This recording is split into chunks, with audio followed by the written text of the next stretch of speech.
Hello, we're Group Barbecue. Today our presentation is on the exhibition of Barkley L. Hendricks and Lorna Simpson by the Rennie Museum.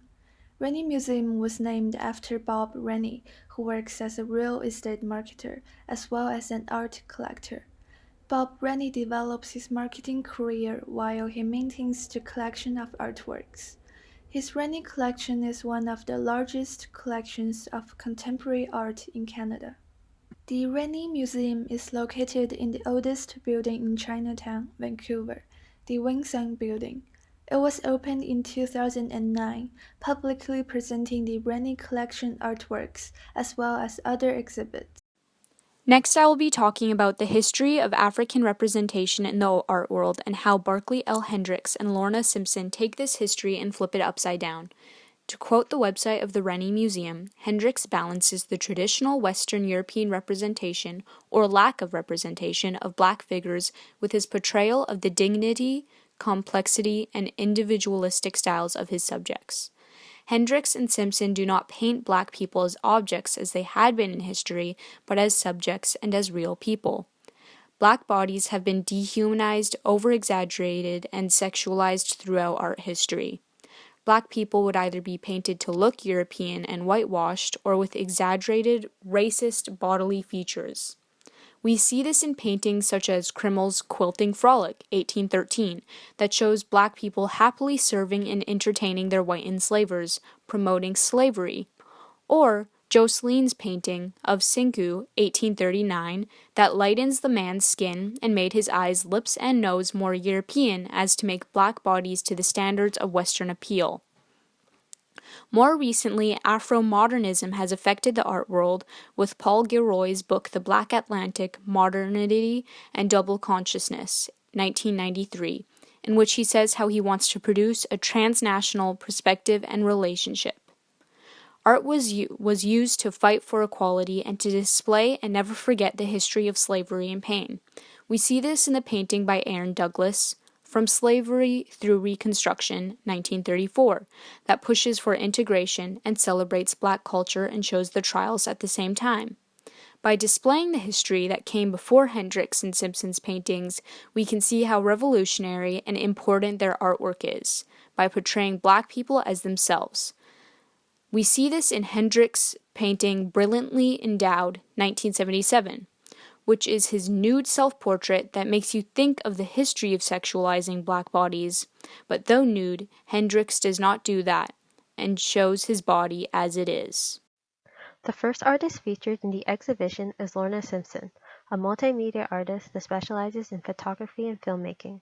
She was born in 1960 in New York and has earned her bachelor's at the School of Visual Arts and her master's at the University of California. She began her career in the mid-1980s, when she began to incorporate photos and text together to create a new definition of modern photography. Because of that, she is known to be one of the first conceptual photographers at the time. Simpson's work mainly focuses on the memory and history of African Americans. Her works also challenges the norms of representation and identity, as well as confronting gender and race in the contemporary world. Her inspirations include other conceptual artists such as Adrian Piper and David Hammons. Due to those influences, Simpson made her works in a way that lets the viewers interpret and think about what she leaves out.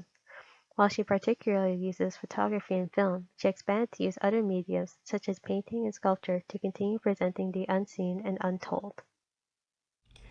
One of the photographs that attract me most is this untitled front portrait. Unlike the other excellent work that Lorna Simpson created, this photograph has no complete human images. It is a black and white photograph which composition is quite empty and scattered. When I first saw it, I saw there are two different shapes of bears in the picture, which is quite weird. Yet after I looked in it carefully, I found out that there are no bears but wigs instead. There are two different types of wigs. One of them seems being perfectly trimmed, and the other one looks more haphazard. The elaborately trimmed wig is appeared in a rectangular box, which is in the up left half of the picture, and the other wig, which looked like haphazard, was in a square box that located in the lower right half of the picture. If you look into the picture closer, you can find that there are two lines of word under each wig. The words under the elaborately trimmed wig is uppercase wig, and the words under the haphazard wig are lowercase wig. Lorna Simpson used people's different styles of wigs, implicit hints the different images of people and their different lifestyle between upper level and lower level of society, which also shows the social wealth gap. Thank you, Ying. Now I'll talk about the second artist who contributed to the exhibition we are presenting today. Barkley Hendricks was one of the most influential artists that have emerged in the 20th century. He had revolutionized portrait painting with his postmodern depictions of cool, stylish, and self-aware black subjects. Barkley was creating artworks mostly during the 1960s to 1980s. His works of everyday black Americans liberated the black body from a white-centered gaze. What differentiated the artist from his contemporaries was his particular attention to the nuances of darker skin tones and the textured articles of clothing that draped these statuesque figures. Barkley Hendricks was born in 1945 in Philadelphia. He attended Yale University where he received both of his degrees, bachelor's and master's in fine arts. The main inspiration for the artist would become such painters as Rembrandt and Velázquez. Barkley would find unrealistic the way old school pictured people. From that point in life, the artist started to work on portrait painting. The plot for the artworks would become black people. Hendricks' style was a combination of provocative playfulness of pop art, the critical gravitas of conceptual art, and the incandescent grandeur of Baroque-style portraiture.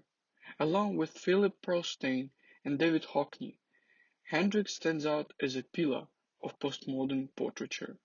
The artist never painted black people in protest or in crisis, sending positive messages to the spectators about African American culture. I'll pass my words to Jenny and she will describe in detail some of the artworks of Barkley Hendricks. In the exhibit we went to, both Hendricks' landscape painting and portraits were shown. Among all of them, I found this one quite interesting. It's called Self-Portrait, done by Hendricks in 1977. This painting gives a visual shock because of its content. In this painting, Hendricks' gesture and the way he exposes himself without trying to cover any body parts all showed his confidence. Male nude body painting, as we studied in class, is not as common as female nude portraits. The male body in European paintings is usually muscular and represents power and status. However, in Hendricks' self-portrait, we observe an imperfect and natural male body scale. As an artist, Hendricks is willing to show his most private and insecure side for the viewers to read. Another artwork that caught my attention was the photo blog. In this one, we see a dark-skinned male figure in bright pink suits and pants on an entirely pink background. According to Hendricks' wife, the male in pink was someone Hendricks observed on the street. The monochromatic created by the background and clothes make a sharp contrast with the skin color. I think Hendricks' choice of colors is brave, exciting, yet risky. But it obviously makes this painting more interesting and emphasizes the male figure. We also notice that the head and the right foot of this male are slightly cut off, which challenges the typical or standard way of painting whole-body portraits. For the conclusion, Barkley L. Hendricks and Lorna Simpson both have colorful, bright, unique styles, as featured in their artworks, that made this exhibition so beautiful to witness. While Hendricks' works mostly contain paintings, Simpson has a variety of collages, photographs, sculptures, and paintings. Both artists focus, though, on the representation of black people and uprooting the gross racist past representations in art. To conclude our presentation, I'll say that their artwork is revolutionary, influential, beautiful, and I highly recommend seeing the exhibit if you can. Thank you.